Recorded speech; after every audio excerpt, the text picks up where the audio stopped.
Nā, kia whakawhiti atua no tātou ki Ahi Tareiria o tira ki Poipiripi. Kei reira tētahi hapori nohi e au nei te hui ki te ako i ngā āhuatanga o te kapahaka, arā kia rena tonu ai o rātou hononga ki te ao Māori.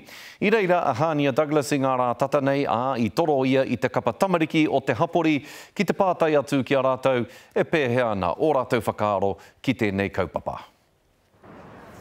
Poipiripi, he taone nui, he taone kua nohia nuitia e te Māori.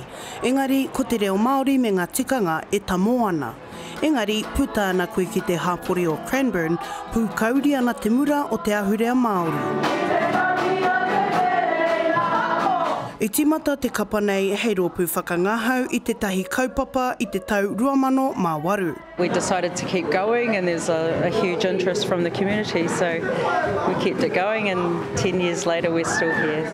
Ko te rōpū tamariki o ngā whetū marama o Hawaii, I puta I raro I te maru o te rōpū hapori o te hononga o ngā iwi. For me to come to Australia and also be involved with many of our own from across the motu, it was just a natural progression for me to do a lot of iwi anthems and the waiata that people are familiar with.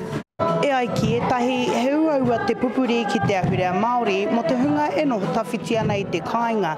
Engari anō e nei tamariki e hara I te aha.